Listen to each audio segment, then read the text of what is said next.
Hey Ross World, my money makes money. Let's really break down compound interest. You keep hearing this term over and over again, and you kind of got it, or you may not have it. So let me try to make it plain and simple for you.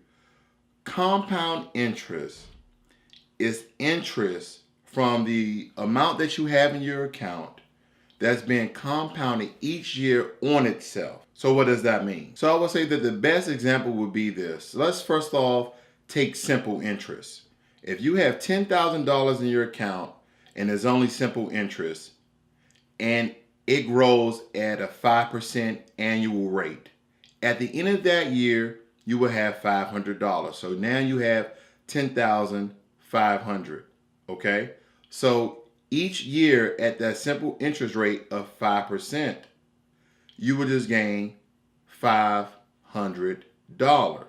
Okay? So over the course of 3 years, you've only obtained an extra $1,500. Now, if you have $10,000 in a compound interest account or investment, that first year, 5% is going to be 500 or maybe $503 because of that compound interest. Now, it's somewhat of a complicated math equation that they use a compound interest, but it's a great thing. I believe that the Italians came up with it some years back, long time ago.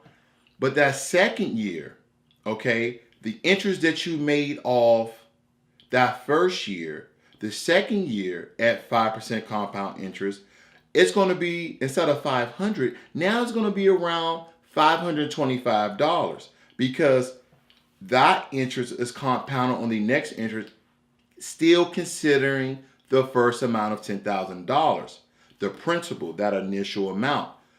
But in a simple interest rate, that will not happen. They will only take the principal into account and not in a simple interest rate. The simple interest rate, they will only take the principal to give you the rate of return on that amount and not the interest that you receive from that initial amount, okay? So you have your $10,000, you gain $500. They are not going to compound. They're not going to add that amount. They're only going to use that initial principal. But now you have 503. Let's just say now you have $10,503. Compounded for the next year at 5% should be somewhere around $10,525. Okay. Now we're talking about a 3-year time stint here. Now for that third year, that amount is compounded on the last year's compounded. Now for your third year, because we're only going to do 3 years here, is compounded on the last amount. So now you have $551.25 or 30 cents. So it almost doubled from last time.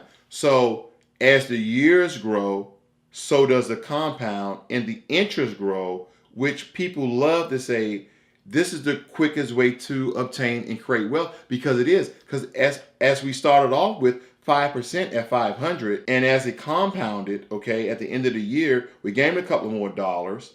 And then at the end of the second year, once that compounded on the other interest, it is now $500 and $25. Then it compounded again. Then you got $25. You see how that grew exponentially from $3 from 500 from that compound interest to 25 to doubling to 51 and some odd cents compound interest. Much, much, much better than simple interest, okay? So that is the big difference. Hopefully I broke that down enough so you to understand that. You have to take into account that now you have 11,500 and some odd dollars in your account based upon compound interest. And if this is still somewhat confusing for you, you can always ask questions in the comment section. And also, I'm gonna leave a link in the description, investor.gov. That is the website for the U.S. Exchange and Commission and Securities website, where they kind of govern stocks and all those things. But guess what they have? They have a really simple compound interest calculator for you to go and play with, so you can try to project or predict how much money you're going to have based on a particular percentage. Okay, so understand compound interest is a great thing. Anybody would tell you is one of the best ways to create wealth. I believe it was Einstein or Edison. I'm going to go with Einstein. He even agreed that it's one of the best things that was ever created in the universe. Compound interest. My money makes money. It's all compounding your money. Make sure that your dividends are compounded. Dividends reinvesting on itself is compounded. Same thing. Compounding off each other, making money on top of money. This is Ross World. My money makes money. I'm out.